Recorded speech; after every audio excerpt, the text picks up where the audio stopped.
గోడపేట అంగన్వాడీ కేంద్రంలో నిర్వహిస్తున్నాము. ఈ కార్యక్రమంలో భాగంగా మన Gangavaram TC doctor Srinivasa sir గారికి మరియు జేఎన్ఎంస్ ఆశా మరియు జేఎన్ఎస్కే ఆ తర్వాత వచ్చి మేడం వెల్ఫేర్ వాణి మేడం గారు మరియు కిషోర బాలికలు ప్రెగ్నెన్సీ కూడా ఉన్నారు. అందరికీ నమస్కారం.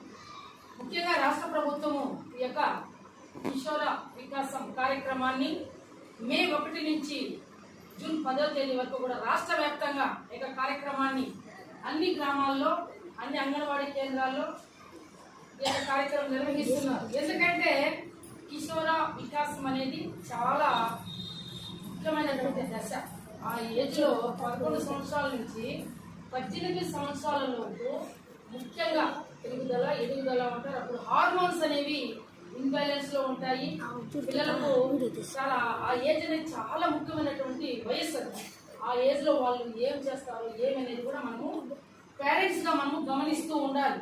ఎక్కువగా తల్లులు మనము ఆడపిల్లగా మన చేతుల్లో ఎక్కువగా తండ్రి కంటే కూడా మన అబ్జర్వేషన్లు ఎక్కువ ఉంటాయి. ఎందుకంటే తండ్రి అనేవాడు బయట ఉద్యోగరీత్యా రకరకాల పనులు వెళ్ళిపోతారు. కానీ తల్లి ఉద్యోగం చేసే వాళ్ళు కూడా ఉన్నారు, ఇంట్లో హౌస్ వైఫ్గా కూడా ఉన్నారు.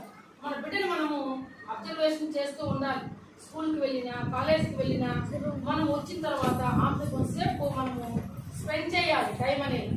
ఆమె నవ్వుతా ఉందా లేకపోతే డల్గా ఉందా, ఒక తల్లిగా ఆమెని దగ్గర పిలుచుకొని ఏమన్నా ఎలా ఉన్నావు, ఏమైంది నీకు, ఏం ప్రాబ్లము, నీ స్కూల్లో ఏమన్నా ఇబ్బంది వచ్చిందా, దారిలో వచ్చేటప్పుడు ఏమన్నా మీకు ఇబ్బంది వచ్చిందా అనేవి మనము ఒక తల్లిగా మన బిడ్డని అడగాలి. మనం అడగకపోవడం, ఎప్పుడు మన ఇంట్లో మన బిడ్డని పట్టించుకోకుండా తల్లిగా మన పనులు మనం చేసుకుంటూ అమ్మాయి వస్తానే ఆ బ్యాగ్ ఆడబెట్టేసి ఆ పట్టి ఏదో ఆమె మౌనంగా ఉండేటప్పుడు మనం కూడా పట్టించుకోకుండా పోవడం వల్ల కూడా వాళ్ళు మెంటల్గా కూడా చాలా ఇదవుతారు.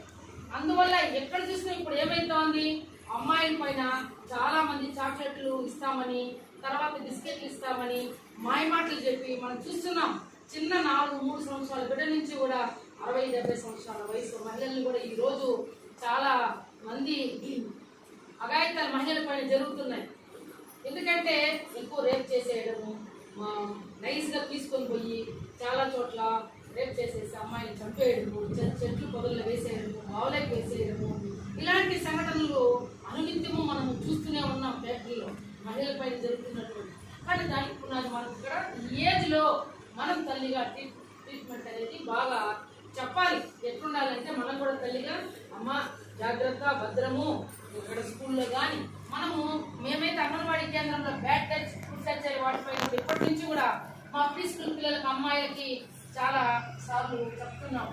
అలాగే ఇది మాత్రము మనం తల్లిగా మనం మన అమ్మాయిలకి మనం కూడా చెప్పాలి, భద్రము జాగ్రత్త నాన్న ఈ వయసులో. ఎందుకంటే చాలా మంది ఈ సెల్లులు వచ్చిన తర్వాత అమ్మాయిలు ఎక్కువ సెల్లులు తీసుకోవడం, అందులో ఈ యొక్క ఫేస్బుక్ కావచ్చు, తర్వాత వచ్చి ఇన్స్టాగ్రామ్ కావచ్చు, యూట్యూబ్ ఛానల్స్ కావచ్చు, వాటిని చూడడం వల్ల తెలియని విషయాలన్నీ కూడా వాళ్ళు తెలుసుకొని ఎవరో ఒక మెసేజ్ చేయడము ఈ సెల్లులో వాళ్ళ మాయలో పడడము, అలా తల్లికి కూడా చెప్పకుండా వాళ్ళంతకు వాళ్ళే వెళ్ళిపోవడము, అక్కడికి పోయి అతనితో పెళ్లి చేసుకుంటానని.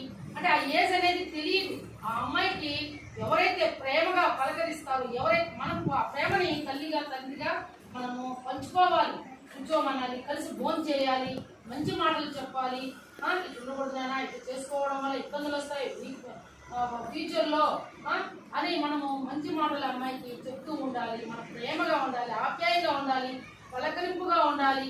ఇవన్నీ లేకపోవడం వల్ల ఆ ఏజ్లో సెల్లుల్లో వచ్చే వాటికి వాళ్ళు ఇదైతారు. ఎవరైనా అబ్బాయిలు తెలిసిన వ్యక్తులు సెల్లులో నెంబర్లు తీసుకొని వాళ్ళకి హాయ్ బాయ్ అని పెడతా ఉండడము, మెసేజ్ చేసుకోవడము, చాటింగ్లు చేసుకోవడము, ఇవన్నీ వాళ్ళు దానికి ప్రలోభాలకు గురయ్యి వాళ్ళతో వెళ్ళిపోవడానికో, వాళ్ళతో వెళ్ళిపోయి కొన్ని రోజులు బయట తిరగడానికో, ఇంట్లో లేదు అమ్మా నాన్న దగ్గర ప్రేమ ఆప్యాయత, చూడు ఆ అబ్బాయి ఎంత నాతో మాట్లాడుతున్నాడు, ఎంత ప్రేమగా పలకరిస్తున్నాడో, కాబట్టి మనము అమ్మా నాన్న ఏముంది వెళ్ళిపోదామనే ఒక ఇది అనమాట.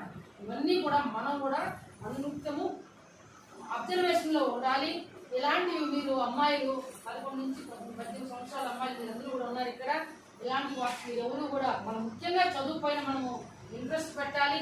చదువు ఉంటే మనం ఈ సమాజంలో మొత్తం కూడా మనం ఏదైనా మనము బంగారు దొంగలు డబ్బు దొంగలించవచ్చు, కానీ చదువుని ఎవ్వరూ దొంగలించలేరు. మనం చదువుకోవడం వల్ల సమాజంలో మనకు హక్కులు అన్నీ కూడా మనము ఒక సమాజంలో గుర్తింపు గౌరవము అనేది మనకు వస్తుంది. కాబట్టి ఆ ఏజ్లో మనం చదువును పక్కకు పెట్టేసి ప్రేమ దోమ అవన్నీ వాటి మాయలో మీరు ఎవరు కూడా పడకూడదు. కాబట్టి ఇలాంటి అవేర్నెస్ ప్రోగ్రామ్స్ ని రాష్ట్ర వ్యాప్తంగా మొత్తం కూడా ఇక అన్ని డిపార్ట్మెంట్ అంటే అంగన్వాడీ ఐసీడీఎస్ డిపార్ట్మెంట్ వెళ్తూ తర్వాత ఇక మహిళా పోలీసులు తర్వాత వెల్ఫేర్ ఇవన్నీ కూడా కలిసి ఉన్నటువంటి ఇట్లాంటి కార్యక్రమాలు వారంలో 2 సార్లు ప్రతి పంచాయతీలోన ప్రతి అంగన్వాడీ కేంద్రంలో మండల స్థాయిలో ఇలాంటి జిల్లా స్థాయిలో ఇలాంటి కార్యక్రమాలు నిర్వహించి అవేర్నెస్ తీసుకురావడానికి చేస్తున్నారు. ఎందుకంటే ఇప్పుడు 18 సంవత్సరాలు ఉంది ఇంతకు ముందుకు వయసు. ఇంతసేపు మన ఏఎన్ఎం గారు చెప్పారు, చిన్న వయసులో పెళ్లిళ్ళు చేస్తే ఎంత మనం కవర్లో బరువు ఎంత పెడుతుంది, చిన్న కవర్ అనుకోండి దాంట్లో 1 కేజీ పట్టచ్చు ఎక్కువచ్చు, దాంట్లో 5 కేజీలు బరువు పెట్టడం పట్టని కింద పడిపోతుంది, రాయిను కవర్ దిగిపోతుంది. కాబట్టి మనమందరూ కూడా తల్లులుగా ఎక్కువ మంది ఈ యొక్క మూఢనమ్మకాలు కొంతమందికి ఉంటాయి. కొంతమంది చదువుకున్నా కూడా చేద్దాంలే ఒక బాధ్యత తీరిపోతుందని చెప్పి 15 సంవత్సరాల వయసుకు 14, 13 వయసుకు వచ్చే కొద్దీ వెంటనే పెళ్లిళ్ళ ప్రయత్నంలో ఉంటారు. ఇవన్నీ ఉండకుండా కరెక్ట్గా 18 సంవత్సరాలు పూర్తయి ఏమి అమ్మాయి ఇంకా చదువుకోవాలంటే ఇంకా కూడా టైం ఇచ్చి బాగా డిగ్రీ ఎంఏ చేయాలంటే కూడా మంచి అమ్మాయికి ఏది ఇష్టమో దాన్ని కనుక్కోవాలి. మనకి ఇష్టం వచ్చింది చెప్పేది కాదు, నువ్వు డాక్టర్ కావాలంతే నా మాట వినాలి అని మనం కండిషన్ చేయకూడదు. ఆమె నుంచి ఏమొస్తుంది అన్న, నువ్వు ఇంటర్ రేపు ఏం చదువుతావు, 10th ఏం చదువుతావు అన్న, నీకు ఇష్టం వచ్చి మేము చేర్పిస్తాము అని మనం బుజ్జిగించి మంచి మాటలు చెప్పాలి. ఆమెకి ఇష్టం లేని సబ్జెక్ట్లో మనము జాయిన్ చేపిస్తే రేపొద్దున ఫెయిల్ అయిపోయి చాలా మంది ఆత్మహత్యలు చేసుకుంటున్నారు, నేను ఫెయిల్ అయిపోయినానని. ఇవన్నీ కూడా ఇలాంటివి ఇవి కాకుండా మనము ఒక వయసు 18 సంవత్సరాలు పూర్తయిన తర్వాత పెళ్లి చేయాలి, మంచి ఆహారం తీసుకోవాలి, పెళ్లి అయిన తర్వాత గర్భం దాల్చిన తర్వాత కూడా మంచి ఆహారం తీసుకోవాలి, వ్యాధి నిరోధక టీకాలు వేసుకోవాలి. అలాగే అంగన్వాడీ కేంద్రం కూడా ఇప్పుడు రైసు దాలు ఆయిల్ ఎగ్స్ మిల్క్ ఇస్తున్నాము. ఎందుకు ఇస్తున్నాము? అదనపు ఆహారం అంటే మీ ఇంట్లో తినేది కాకుండా బిడ్డ ఎదుగుదలకు డెలివరీ నార్మల్ డెలివరీ కావాలని తల్లి బిడ్డ సంరక్షణ కొరకు ఇవన్నీ కూడా ఇట్లా రాష్ట్ర ప్రభుత్వాలు కేంద్ర ప్రభుత్వాలు అన్ని రకాల కార్యక్రమాలు పెడుతున్నారు. కాబట్టి మీరందరూ కూడా రాబోయే నేటి ఇప్పుడు ఈ అమ్మాయిలు కిషోర బాలికలే రేపు తల్లులు అవుతారు. కాబట్టి మంచి ఆహారం తీసుకోవాలి, పరిశుభ్రంగా ఉండాలి, రోజు స్నానం చేయాలి, మంచి ఉతికిన బట్టలు కట్టుకోవాలి, నెయిల్స్ కట్ చేసుకోవాలి. ఆ బాగా చాలా మంది వీక్ గా ఉంటారు, 11 నుంచి 18 సంవత్సరాలు అసలు వాళ్ళకి చాలా రక్తహీనతో ఉంటారు, మూతంతా కూడా తెల్లగా పాలిపోయి ఉంటుంది, కళ్ళంతా కూడా రకంగా ఉంటాయి, ఎప్పుడు కోరుకుంటానే ఉంటారు వాళ్ళు. మనం అలాంటి వాళ్ళని కూడా అంగన్వాడీ కేంద్రంలో కూడా సమావేశాలు పెడుతున్నాము, తల్లులకి చెప్తున్నాము, హెల్త్ వాళ్ళు టాబ్లెట్స్ ఇస్తున్నారు. అంతేకాకుండా మనకు మునగాకు దొరుకుతుంది, ఐరన్ బాగుంది పుష్కలంగా, అదే మనం డబ్బించుకునే పని లేదు. మునగాకును తెచ్చుకొని మనము బాగా వారంలో 2 సార్లు మునగాకు వేపుడు చేసుకొని తినాలి, ఐరన్ దాంట్లో బాగుంది. అదే కూరగాయలు దండిగా మనకు తక్కువ రేట్కే దొరుకుతున్నాయి.